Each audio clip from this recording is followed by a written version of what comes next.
Hello and welcome back to Continental Club, where we discuss the hottest topics in European football. We are back in the East Dulwich Tavern after 1 week in the studio, the best pub in the Western Hemisphere. And I actually haven't been to that many in the East, so I reckon it's up there in the top 10 or so. I'm joined by two of the top 10 guys in the world as well, Henry Hill and Michael McCubbin. How are we doing? Who's McCubbs, higher? You okay? Who's higher, McCubbin? You can make your own. I'm honoured enough to be in the top 10.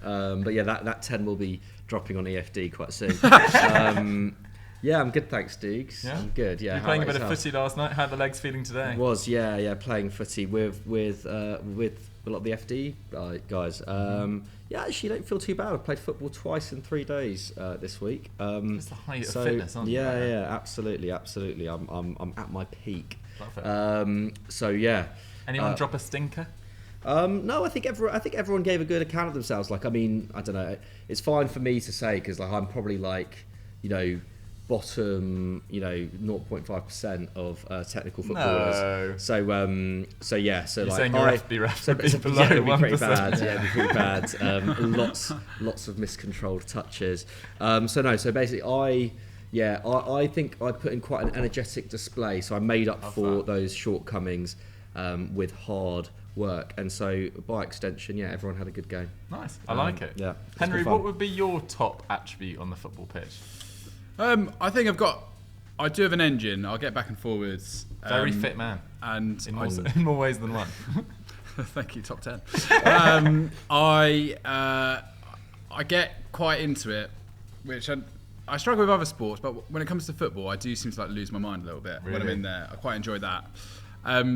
So I find like I have to reach a certain level of frustration, and then I start playing my best football. So that is do you score? Are you a scorer of angry goals? Yes, it's a blessing and a curse for my teammates. I would say. So I would say engine and sometimes passing in the final third. But beyond that, I would say there are definitely more limitations than. I always think you're quite silky as well. That's interesting that you play at your best when you're angry. I definitely play at my best when I'm calm and relaxed.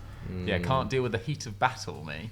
I think I was just remembering who was that guy? Who was the guy who played for Newcastle that kept on kicking the hoardings in like the 90s? This is what I've got in my head from Henry Hill there. Jeez. Get his name in the comments below. It's that famous clip. It's always on Premier League years, etc. Anyway, that Bulls guy, he gets so angry and kicks the hoardings. Anyway, that's what came to mind.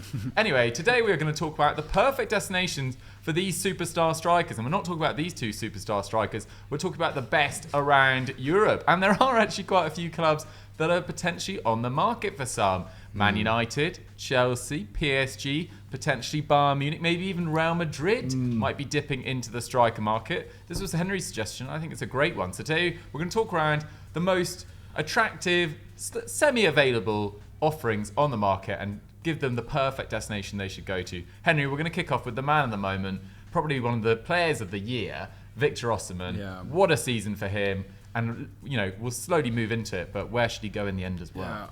Yeah. I mean, even within this, there are so many good strikers out there at the moment. I mean, I was thinking of this, looking at Gift Orban, the new Ghent guy who scored some ridiculous amount of goals since joining from Stabæk in Norway. There's just so many other.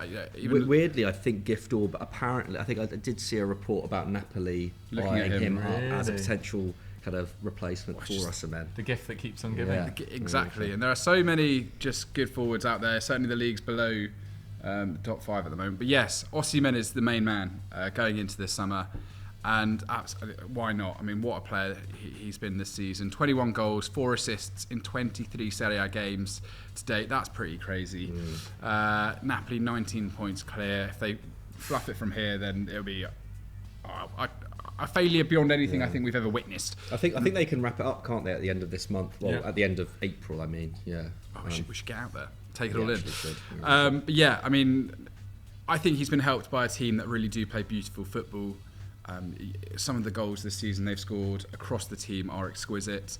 Some of their build-up play is just majestic. I've never seen so many flicks and minute details pull off in the way that Napoli seem to have done it this season. I love Anguissa sort of starting that movement from midfield, Lobotka, etc. and helping out. Brilliant, Lobotka. Yeah, just such an unsung hero in that side. And then obviously his relationship with Kavica Kvaratskhelia is just second to none. I mean, the link up those two have discovered this season is it's great to see, and you don't see it all too often. But yeah, Osimhen, nuts at the moment. Only Haaland has scored more than his 21 league goals. He's level with Kane, who I think does deserve more praise than he's got for his performances this season. And yeah, only Haaland can top his 15.8 non-penalty XG. Obviously, Haaland playing in a great side. Some people were dismissing me as a City hater recently, which is not true. Yeah, I saw that as well. It's not true at all. I actually am very impressed with City's business. It's annoyingly consistent, if anything. Yeah. But I just there's something about Osimhen in that Napoli shirt with the atmosphere of the fans that really it's really exciting. In fact, he hasn't taken a single penalty. Yeah, not a single penalty too, which just shows that he's just clinical. His leap is unbelievable. Yeah. And some of the finishes from tight angles this season, that Roma goal really sticks out. It's stunning. And yeah, he doesn't actually touch the ball a whole lot. He really is a sort of spearhead striker, which is what makes it interesting trying to find a team where he could go to this year. And I mean, it kind of depends, because you might have said Bayern Munich was a good option. Now Tuchel's there. He didn't really like playing with a centre forward all too much during his time at Chelsea. Would he be looking for a more versatile forward? I actually think our friend Euro Expert did a good thing about Manchester United, and actually Ten Hag likes his forwards to be a bit more versatile, dropping wide, dropping deeper, which I think one of our suggestions later, a certain Benfica player might be more suited to, as he put. So yeah, it's interesting to figure out where he could go. I actually think PSG would be the best side for him. I think he does offer that centre forward figure, elite scorer, which they're looking for. Ekitike, we discussed it last week. Where, say what you want, Osimhen is an upgrade, different level. Yeah, exactly. Although he has said that he wants to play in the Premier League. He obviously came out and did that interview where he said his whole career is going for there. So in that regard, maybe Arsenal. I think Arsenal would be an interesting shout. I just too much money, maybe. I can see them maybe looking to make a statement signing. They were obviously willing to spend good money on Mudryk in the summer. Went for Trossard, which I think has been a brilliant decision, all things considered, and the money they got him for. So they do obviously have money in the bank to go and make a statement signing. I think the Vlahovic has maybe burnt a bridge once with them already, and I don't think that would appease the fans. So yeah, someone like Osimhen, Arsenal, massive following in Africa. It would make sense there. The only thing is, as you've said, like, it's going to be a lot of money to get him this season. I think they're going to probably look for 120 million. Napoli just tied up Kvaratskhelia, according to reports, on a new long-term deal, so they protected that interest. So even more reason to go and kind of charge what they want for Osimhen at this point in time. So yeah, I would go for PSG, maybe, in all honesty. I think that could be really exciting next to Mbappe. But yeah, other than that, probably to the Premier League, maybe United. But yeah, I'd like PSG. Yeah, he is a very different profile to someone like, or at least he's playing very differently to how Weghorst is playing at United at the moment, which does seem like a strange one. And then I just don't know whether he'd want to go to Chelsea, who will be outside of the Champions League next year. Personally, I don't personally see Arsenal, because they've got Jesus and Nketiah, Balogun, who might go on loan. We'll get onto Balogun later as well, but I think they've got other priorities. I think they might go for a backup right winger. I think they might go for Declan Rice. I think they might have to get another left back, because it looks like Kieran Tierney is going to likely leave. Maybe another centre-back. Actually, no, they're quite deep at centre-back. Maybe not there. But I think PSG is a good shout for Osimhen, to be honest. And I think after the departure of Neymar and potentially the departure of Messi, neither of those are confirmed, by the way, I think they'll be looking for a statement signing. And Victor Osimhen is the right age profile that Luis Campos, I think, would really like him as well. So I think PSG is a very good shout. And dealt with him before. I mean, I guess he bought him at Lille. Yeah. Of course. McCubs, let's move on to the... Yes. Well, let's stay in Serie A, actually. Dusan Vlahovic. Slightly strange season for him. Maybe his stock's not as high as it was, well, definitely not 12 months ago, but he still had a solid return amidst a few injury issues.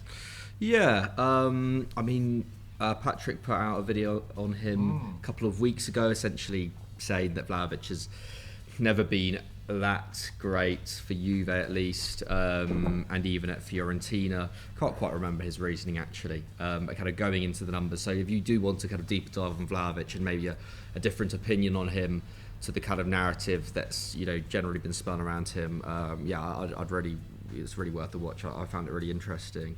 But yeah, he's obviously had two separate injuries this season, has missed 11 games as a result. Juve have been up and down, especially in the kind of first kind of opening stages of the campaign. Have been a lot better, haven't they, since Christmas, since that kind of 15-point deduction. They've really been galvanised as a club. But I mean, his goals record is still very good. He scored obviously 21 2 seasons ago, got 29 last season. But yeah, not been in amazing form this term. 2 goals in his last 8 league games, despite Juve playing a lot better. His XG per 90 is down to 0.56, which actually, again, it's not terrible. Like he's still averaging a goal and an assist every other game at Juve. But obviously, Juve in general, everything's a little bit up in the air. A lot depends on whether they get Champions League football, and of course they are in with a shout of Champions League football. We were discussing that. You were discussing that yesterday, Henry, on Continental Club Extra. There is every chance, given how inconsistent that top four teams in that top four race are. But without securing that revenue, Vlahovic is their most sellable asset, I think, at least in terms of players who may be open to a move. Someone like Federico Chiesa, for example, I don't think you're going to be able to get as much money, and also I don't know if Chiesa is going to be as keen to get out of his contract at Juve. What do you think Vlahovic's sort of price would be? Because he was 70 million euros when Juve bought him? I think he'd be so. I don't think they would accept less. Sure. But I don't think they'd be able to get a huge amount more, given the clubs that they're looking at. If you say United, for example, if they were priced out of a move for Osimhen, because obviously financial fair play reduced them, or concerns around financial fair play meant that they obviously didn't spend really any money in January. And I mean, the general feeling is that they now have, they did that so that they could spend in the summer, but 150 million euros feels like the kind of budget, that's probably the full budget that they're going to be working with. So considering that, he would be a cheaper option than Osimhen. I mean, anyone would be this summer, to be fair, but yeah, it's hard to see where he could go. I know United were linked with him quite a lot, but not to the same level. I don't know. I've not heard enough linking with United, aside from the fact that United need a striker. I mean, Bayern Munich potentially. Are they going to spend that much on a striker this season? And again, does Tuchel really want like a centre forward in that mould? He was unable to get anything out of Lukaku really at Chelsea. Wasn't really particularly keen on playing him. Then you look at a club like Real Madrid, maybe Real Madrid, but does Vlahovic have? It kind of depends who they see as the ideal successor to Benzema, because obviously Benzema is, he's 30, turns 36 this year. They do need a long-term heir to him, and I think they do need to get one through the door in the next year or two. But has Vlahovic shown enough in his all-round game to suggest that he can do what Benzema does? Maybe that's why they're going in for Bellingham, so they can get more of that from midfield. And in that case, maybe Vlahovic could be an interesting shout there. But I still feel like, it still feels like in terms of his all-round game, we're yet to see like Vlahovic, at the peak of his powers. He's still very young, isn't he? Yeah, he's super young. He's 23. He was 21 when he got that mega move to Juventus. So he's only 23. So I think the idea that obviously he had that incredible hot spell at Fiorentina, which got him to where he is today, but he's still got time to prove. He scored 2 goals for Serbia the other day. Okay, Mitrovic, I think is he not allowed to play maybe because of what's going on? But he can be lethal. He's just struggled a little bit with his finishing in the box at points this season, passed up maybe more opportunities than you'd expect. But no one at Juventus has really exploded goal-wise this season. He's still their top scorer on 8. He's still in a pretty good position. So but I think even if it could be an interesting Napoli Osimhen replacement if they do get that kind of windfall. I think that's the thing though, isn't it? Like you kind of do want to have someone, if you're spending plus 70 million on someone, you kind of want to get a striker in who's coming off a really good season. I just think that confidence there, especially if you're going to a club which has greater ambitions than Juve do at this moment in time. If if the majority of a club's budget is going on you, and you're expected to fill a gap that maybe has been lacking for a long time, or if you're replacing a club legend, it's a little bit of a risk. It is a little bit of a risk. But then again, Juve are not the most electric attacking outfit, and if he were to join, say, a Real Madrid or a PSG, then maybe we would see him explode again. Yeah, that is the difficulty with Vlahovic. There feels like there's a lot of factors that have slightly counted against him, like a few injury issues, Juventus being very up and down, playing under Max Allegri. I don't think it's the easiest for a striker in this day and age. You know, it's not a side that creates tons of chances. There's been a lot of turnover in terms of the playing squad this year as well. And then, yeah, as I say, those injury issues as well. But he has shown that he can step up. I think he scored something like 10 seconds into his Champions League debut last year, which was pretty remarkable. And yeah, he has shown some pretty exceptional moments, even in a Juventus shirt.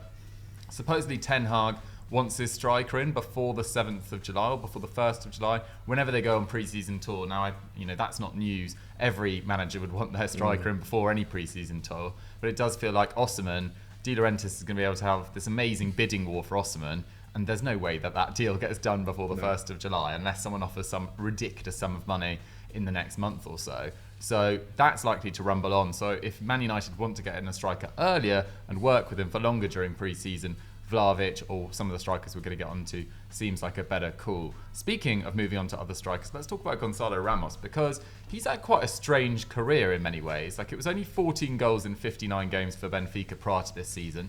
Actually spent lots of his youth playing in midfield, supposedly, or as a number 10, even on the wing as well. So it was really the departure of Darwin Núñez to Liverpool last summer that has allowed him to really thrive in that centre-forward role. And he has been absolutely magnificent. 24 goals in 36 games. That includes 7 in 12 Champions League games. And before you say there hasn't been 12 Champions League games, Benfica had to qualify through that, of course. And yeah, 2 goals in their 5-1 home win against Club Brugge, becoming the youngest Portuguese player to score a brace in a Champions League knockout match. And he's shown some great moments for the Portuguese national team as well. He scored a hat-trick in that last 16 tie against Switzerland in the World Cup. And I think he'll be slightly disappointed that he didn't get more minutes in the recent international break. Roberto Martinez, in his first couple of squads, or first couple of starting 11s at least, went with Cristiano Ronaldo, which doesn't feel like the best long-term investment. But Goncalo Ramos just has to bide his time, because he is only 21, of course. And, I think he's got a really pretty exciting skill set. He's quite well-rounded compared to Osimhen or Vlahovic, obviously from his days playing a bit deeper. Exceptional passer over medium distances, which sounds a bit niche, but that's basically passes over 15 to 30 yards. Sorry, we have our weekly police visit at the moment. Anyway, I'll carry on. 15 to 30 yards, he's about at 85% completion rate, which puts him in the top 10%, I think, of forwards. So he's a very good hold-up player, can drop a bit deeper, much more well-rounded than an Osimhen and a Vlahovic.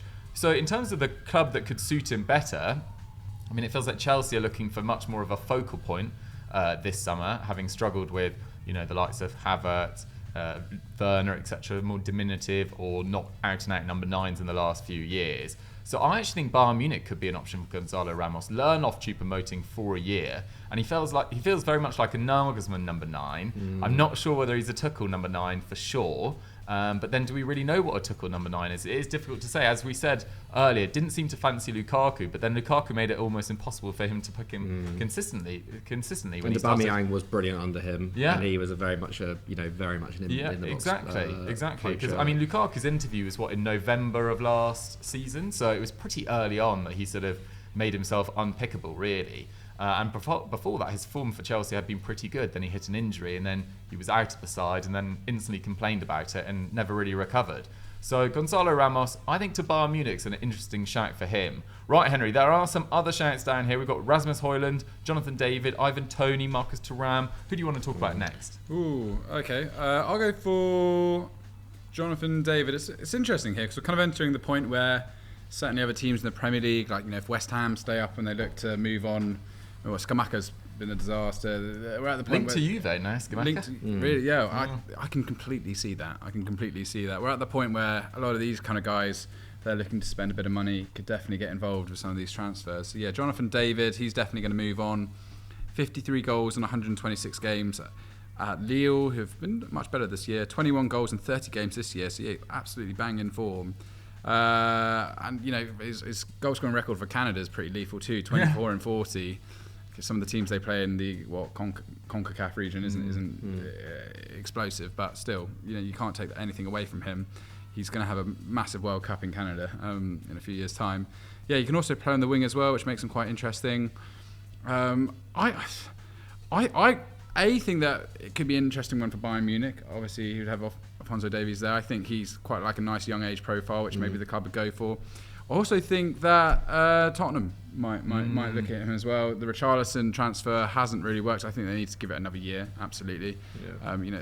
57 million, whatever it is they spent on him. It's a good player. Good player. I think, at least. But I mean, to have not scored one league goal in like 850 minutes. Is there as many minutes as that? It's not pretty at all for Richarlison. In his own words, it's not been a good season. So yeah, I actually think Jonathan David could be good. Because I mean, is Kane going to leave this year? It's the big boring question. I'm not sure. I don't think so. But I certainly think someone like Jonathan David Young, depending on who they get through the door, if Pochettino comes in, they go back to sort of building that squad, because they do need to start building a new squad, really. They need to get over themselves and start building a new squad. And Jonathan David could be a good profile for that. So yeah, I think maybe someone like Spurs, I don't think he's going to cost an absolute shed load. He's going to have 1 year left on his deal, I think, this year. So yeah, maybe in sort of the 40, 50 million euro mark, maybe. Yeah. And I think that makes him a very attractive option. He has had an exceptional season. Sorry, McCullough.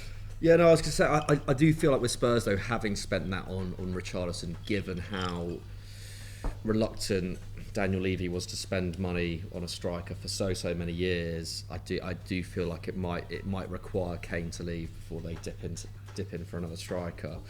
But I do like him. I quite like Bayern as a shout. I do quite like Bayern as a shout in terms of a club where, because there's so much output coming from the wings anyway, there wouldn't be a huge amount. A bit like in the way that Choupo-Moting has actually thrived at Bayern, because there isn't actually that much pressure on him to score. Like he can kind of just follow instructions, just occupy defenders, play a good game, and as we've seen, he's got a bit of a penchant for a screamer. But Jonathan David, I think is an intelligent enough player to be able to kind of elevate his game in a really good attacking system. And he has benefited from that at Lille this year, playing under Fonseca. Feels like he's really finally kind of come into his own and kind of consistently scoring. It feels at this point, is he 23 as well? Mm-hmm. It feels like with the kind of profiles of a lot of these players, especially Osimhen and Vlahovic, especially in the case of Osimhen, it feels like he's kind of should be kind of on a kind of fairly uninterrupted upward trajectory at this point. So like a step up to like a big club like that would be really interesting to see how he is. AC Milan could be fun. Yeah. AC Milan would be cool as well. I mean, they do really need a striker. It just depends on their budget, doesn't it, and whether they'd be competing with other clubs for him. But Milan would be really cool. They just need to find a creator in there and work out what's going on with Leao, because that kind of still seems to be rumbling on, doesn't it, Rafa Leao's situation. I mean, shall we move on to someone like Rasmus Hojlund? Yeah, let's do it. Because obviously kind of flavour of the month. What an international break for him. Unreal. But I mean, his Atalanta form has just been brilliant as well. And what I like about him is that he's really, he's just integrated himself into that side so well already as well. Like, would Ademola Lookman have the goals that he has without the kind of partnership that him and Hojlund have built up? 17 million euros he cost back in August, and I think Atalanta would be able to charge at least 40 or 50 million for him this summer. He's running at almost 0.5 xG per 90 this season. He's only 20 years old. And it just feels like he already has so much to his game. And like you say, Duke, amazing international break. 5 goals in 2 games. Was against Finland and Kazakhstan. Couldn't beat the Kazakhs, could he? No. Couldn't get it over the line, but a hat-trick against Finland, not too bad at all. A bit of a Scandinavian derby that as well. The first goal in that was really, I don't know whether you guys saw it, was really nice, like near post flick as well. Brilliant. Yeah, but that's the thing. Like he seems to have really good technique and really good technique, like on the move as well. He's super fast.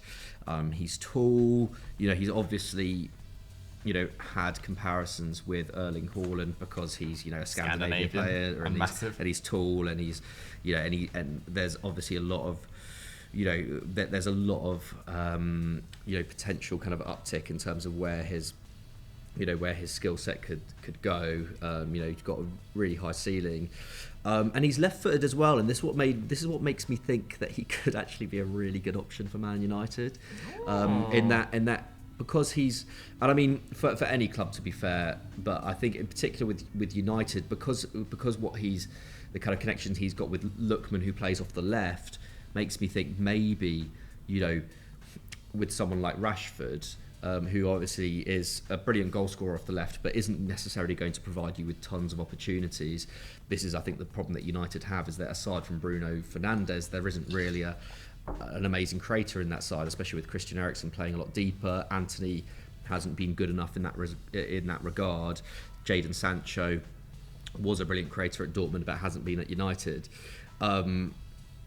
Maybe that's the kind of relationship that he needs, is with another goal scoring forward, and having someone like him who can hit it on his left when Rashford's already cutting in on his right. I think could be a really interesting shout, especially when from the left it's going to be kind of Luke Shaw putting balls in.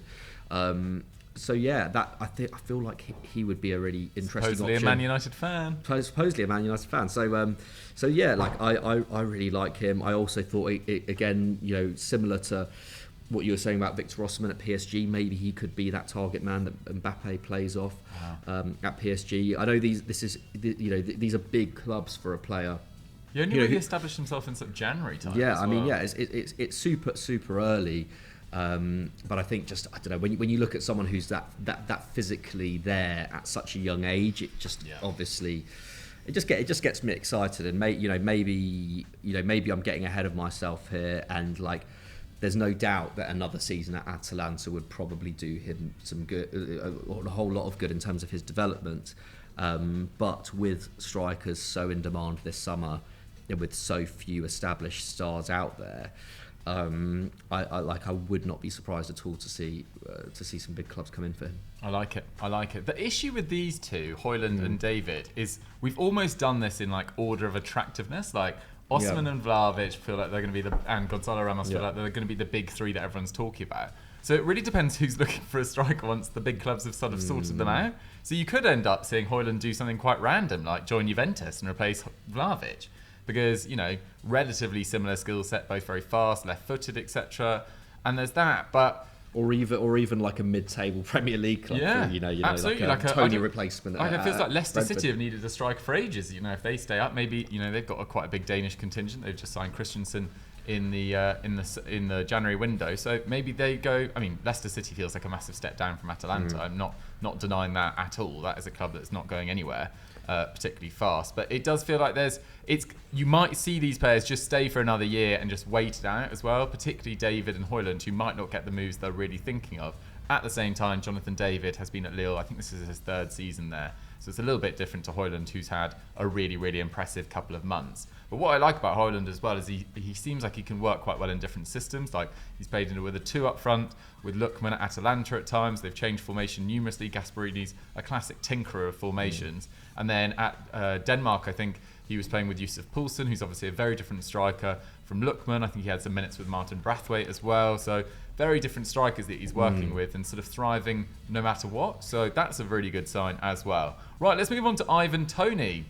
It was actually his birthday recently. Recently turned 27, along with me. It was my birthday recently too. So me and Ivan Toney, I believe, were March babies. Anyway, whatever. Happy birthday, Diggs. Thank you very much. 156 goals in 384 career games to date. He's actually got a really impressive record, but that is for 9 different sides. Obviously, he was passed around like a hot potato before landing at Brentford in 2020, I believe, August 2020. Got them promoted to the Premier League and has just looked so at home in the Premier League ever since. I think he's been absolutely brilliant. And this feels like if Kane was to leave Spurs, he'd be absolutely perfect for them. But he's got these betting offences against him, 262, dating from 2017 to 2021. So comparatively recently, really should have known better. You know, these are alleged betting offences. I should put that on record as well. But it feels like, who's going to buy him when he could be banned for 6 months? It's just not a good use of cash, especially when Brentford are going to ask for at least £50 million, I would have thought. Maybe £50 million on the dot. Even so, I can't see Ivan Toney going anywhere, sadly. Right, let's move on to Marcus Thuram. We've talked about these guys quite a lot, so we can keep this relatively brief. But Thuram and Balogun. Henry, are you still thinking Thuram to Inter Milan? I mean, Newcastle, I read this week, are looking at both Thuram brothers, looking at the double. Yeah, I mean, that would be quite fun. I mean, obviously, Isak, I think, is really beginning to establish himself as a star. And I was reading a really nice article actually about how Newcastle didn't just go out and buy a Robinho or something like that. They went and bought someone like Isak, and it's almost worked out perfectly because he's a big star name that validates their project, but also he's not come with that baggage of excess, and he's not this huge aura, is he? Wanting to prove himself. Yeah, he needs to prove himself, and he is proving himself. I think he's been brilliant, and to be fair, I think he's outshining Callum Wilson, who I think is a very good forward. But Thuram is a funny one. Like, considering he's going to be available for free, he could go to quite a lot of places. I mean, would Nice put up the kind of salary that he's looking for? They're sort of team going places. I know they got, was it Terem Moffi? Fudor, he's been a brilliant striker. I mean, he could go. I think we could be in for a shock here with Thuram. I would like to see him go to Inter Milan. It's the kind of deal I think they need to get over the line. I think he could be a great pivot off with Lautaro Martinez up front, and so that's the kind of market they're looking in. Would someone like Roma look at him, considering that the Belotti transfer has really been a bit of a disaster this season? Tammy Abraham hasn't had his best goal-scoring campaign. Shomerodov, I'm not even sure if he's even there at this moment in time. I think he's left. Yeah, so would someone like Roma, who hesitant to spend like huge money on a player, would they look at someone like Thuram? So I think we could be surprised to see where he goes. But actually, I think Newcastle would be a nice shout. But I agree with you, Everton would be a disaster. I think it depends where he wants to play and where, what kind of needs the clubs who are coming in for him have, right? Because at Newcastle, he will just be a left winger, right? He will just be, starting over St. Maximan most probably. Yeah. I just think that the centre forward position, I'm not really sure why people saw him at centre forward to Newcastle, given that they do have Wilson and Isak. I know both had their injury issues, but he's obviously very versatile, and that's why like a club like. I wanted him to go to like Liverpool in January before they signed Gakpo. So I think it just depends what he wants to do, because clearly his best form for Mönchengladbach has been at centre forward.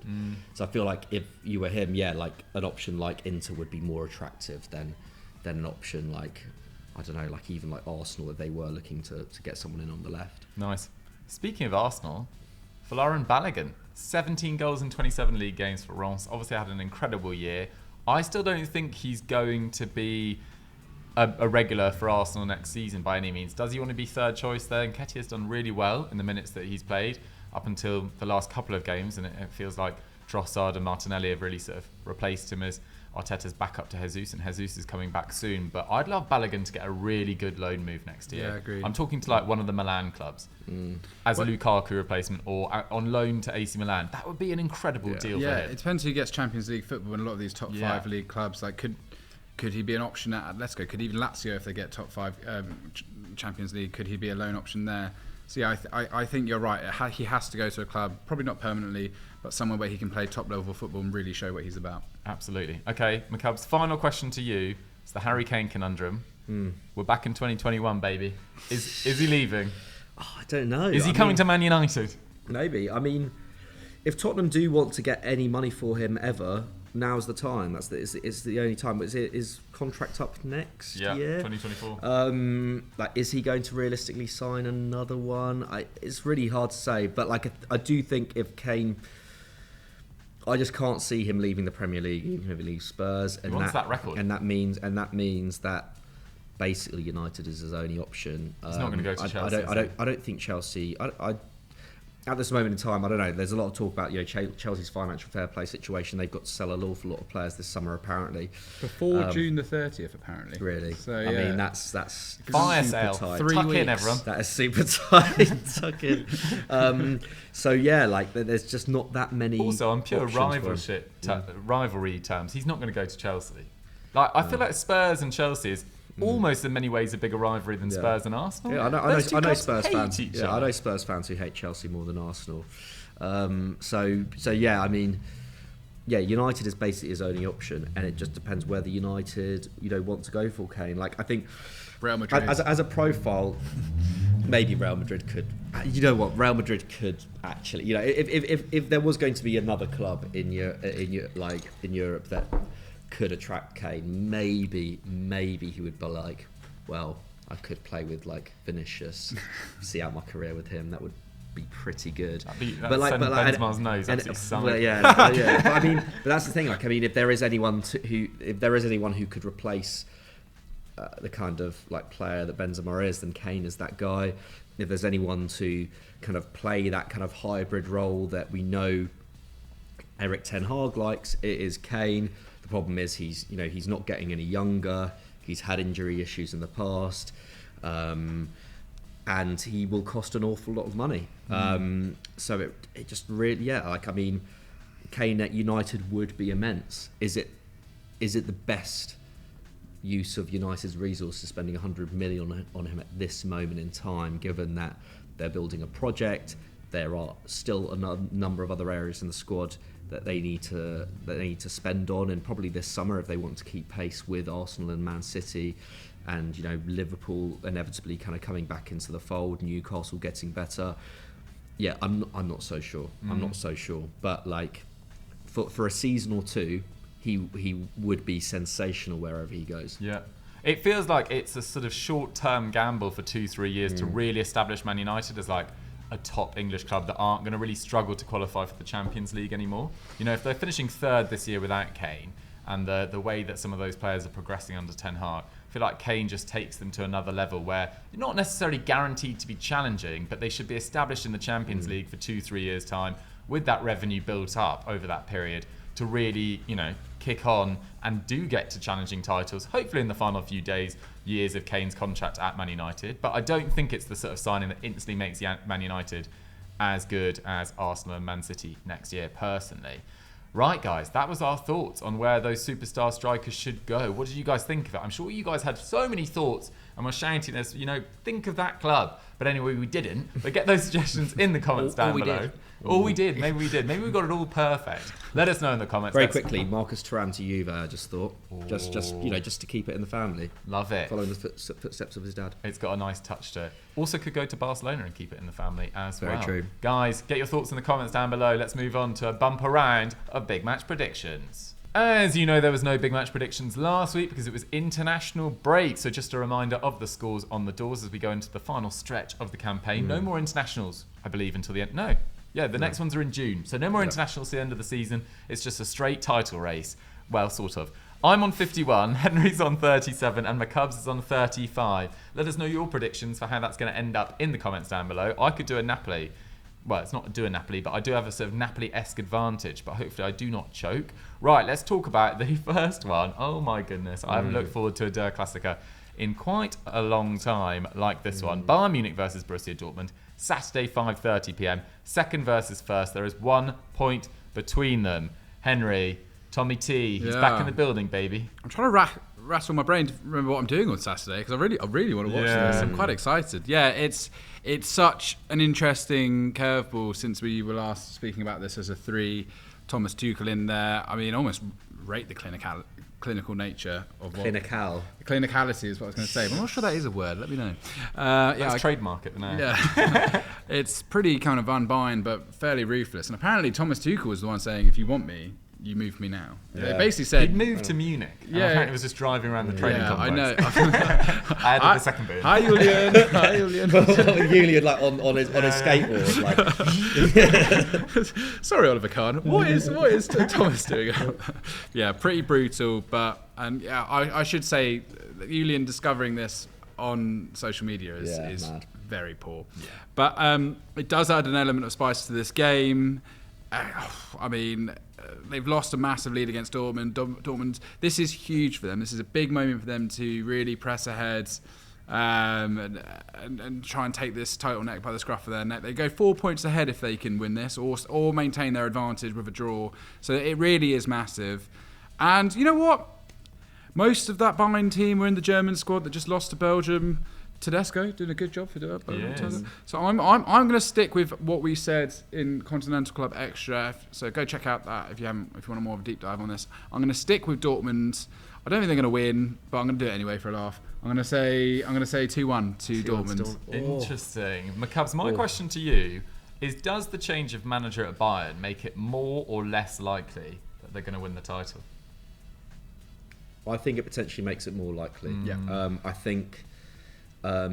Tuchel is well, I mean, we saw what he did at Chelsea in that half season when he went in there. He's obviously got less time to do it with this Bayern team, but this is a Bayern team that actually for 18 months under Nagelsmann were still one of the best teams in Europe, still easily the best team in Germany.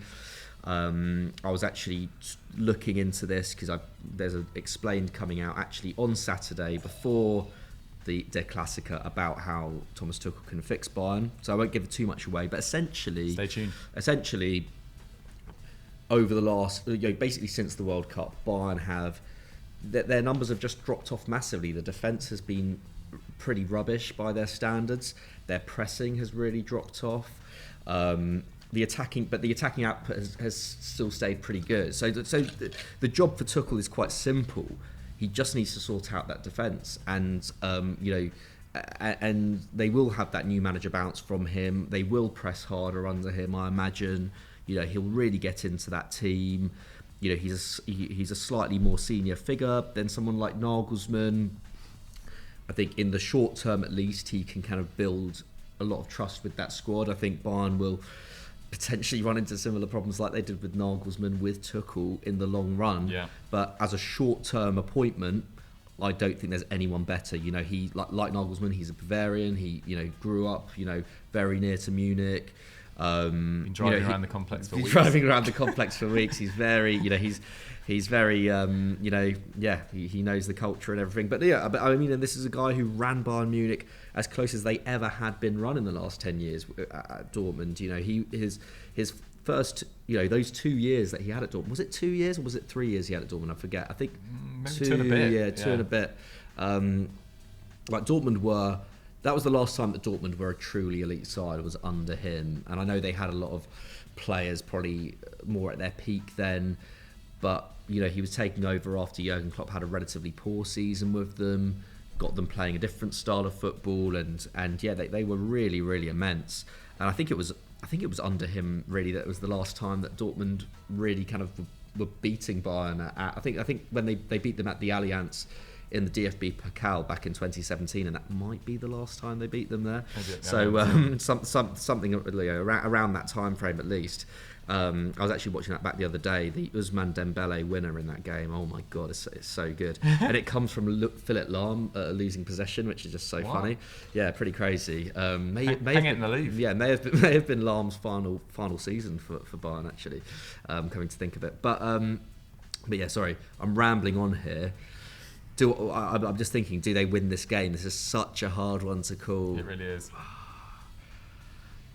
I think Bayern do win it. I just think with Dortmund, they've obviously had fitness troubles recently with really key players. Kobel, Brandt. I think Kobel will be back for this game. Brandt and Adeyemi hopefully back, but again, they've not had a lot of football in their legs over the last month.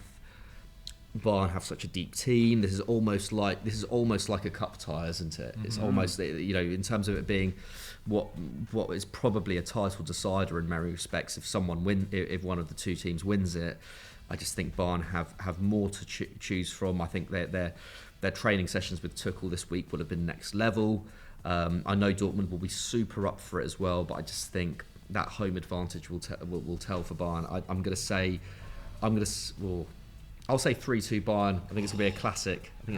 Thriller. I'd love to see it. I don't think Dortmund can win the title if they don't win this game, because their run of fixtures after this is really difficult as well. Yeah. They play Leipzig in the Pokal, then they've got Union Berlin, then they've got Stuttgart, who are fighting relegation, then they've got Eintracht Frankfurt, who are trying to compete for Champions League or at least European football. It's so difficult. But at the same time, I just think they might do it. I'm going... Did you go 2-1? Join me. I kind of want that scoreline, but whatever. I'll go 1-0 to Dortmund. Bayern not scoring at home, that's crazy talk. That's crazy. I'll go 3-2 to Dortmund. Oh my goodness. Okay, wow. It's goals. Right, let's go on to our second match. Napoli versus AC Milan, Sunday, 7:45 p.m. First versus fourth. 23 points between them. It has been a humiliating campaign for Milan. I'm going to kick this off. They've been dreadful since the World Cup, to be totally honest. 4 wins, 3 draws, and 5 defeats in 12 games. If the table started in 2023, they'd be 12th. Really, really poor. And there's no guarantee that they're going to get Champions League football. They're only 3 points clear of sixth place Atalanta. Juventus, as we've already talked about, are on the absolute charge. But this game is massive for them, obviously for the Champions League qualification, but also as a curtain raiser of their Champions League quarter-final against Napoli, which is coming up just after it. And Milan have lost, I think, 2 of their last 3 games against Napoli. There's a little bit of a psychological battle going on there in the fact that Napoli have just completely run in and swiped their Scudetto and run miles in front of them with it. And it's just been a pretty humiliating season for Milan. I can see it getting even worse here. I'm going 3-0 to Napoli. Henry? I'm going to go 2-2. 2-2, interesting. You see Napoli slipping up, okay. McCubbs, do you agree?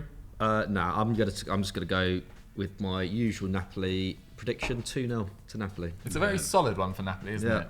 Very nice indeed. Right, let's move on to the final game. Atletico Madrid versus Real Betis. Sunday, 8 p.m. 3rd versus 5th. 6 points between them. So actually, this is a little bit more interesting for the Champions League qualification. McCubbs, Atletico Madrid have been in pretty sparkling form.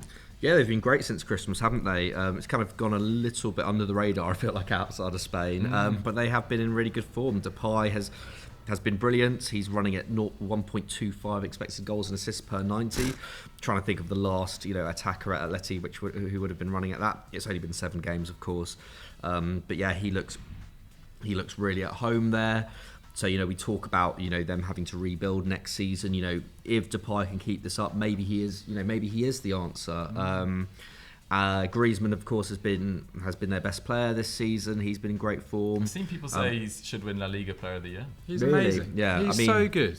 The amount of stick that he got at Barcelona is absurd, and he wasn't that great there though. Even Mbappe, under pretty horrible circumstances, he still did it all right in that side. Still a terrible signing, but yeah.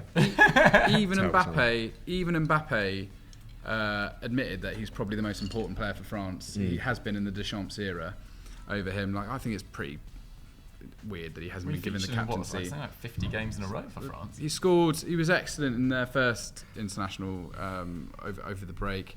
Yeah, I can't. It's so good to see him back playing well, loving life in what is actually quite well. Although Atleti have turned it on, slightly stunted system. Sorry, I interrupted you. That's there. fine. But yeah, no, do love Griezmann. I'm trying to think of who else could be La Liga Player of the Year. There's maybe Ter Stegen or Rahal or something. Yeah, Ter Stegen would be up there. I mean, Lewandowski's still been pretty amazing for Barca, hasn't he? Yeah, not so much the last couple of months. Vinicius has been pretty great, but it's.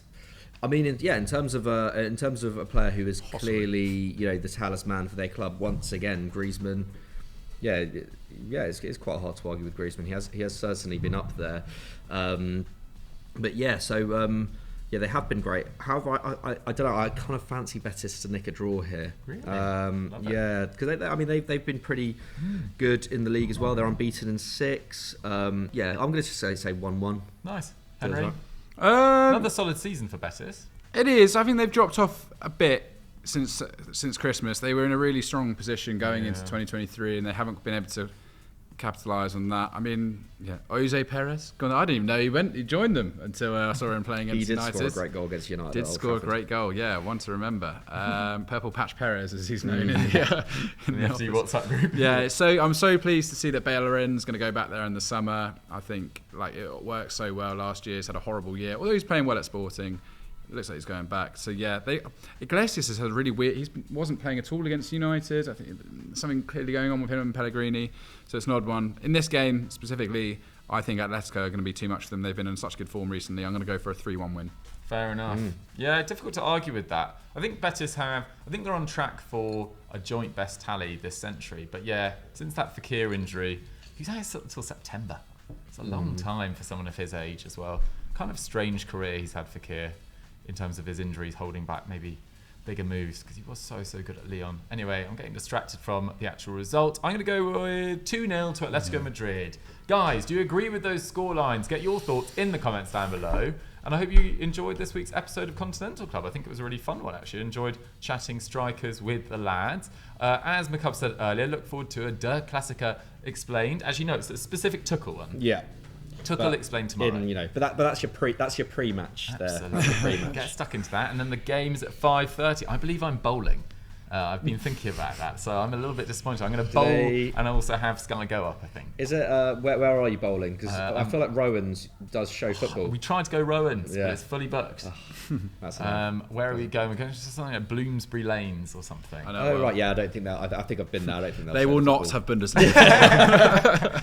Think of me. Well, the bowling's at 4, so maybe I'll get to the pub for 5:30. Anyway, you guys don't care about that. Henry, what would you like to push to at the weekend? Oh, goodness. Are you going bowling at the weekend? I'm not going bowling. You should go watch. Is there Stat Wars? I don't think there is. There is, yeah. Yeah, just go check That'll out. be coming out on Sunday. Go check out the Stat Wars. It's been Go great check fun. out the win. Oh well, yeah. Yeah, go check that out. Yeah, Why come not? on. Go check it out. Go check it out. He's waited so long for that. It's been about 10 months. So, yeah, respect to Henry for getting over the line. There's been rumours that Doogie threw the game deliberately. No. I had just had a blood injection or blood removal. Oh, there we go, yeah. But, yeah, that was not a factor. That was not a factor. He beat me fair and square. 50% fitness. Yeah, exactly. Guys, thank you very much for watching. Have a great weekend. Enjoy Der Klassiker, and we will see you next week. Bye-bye.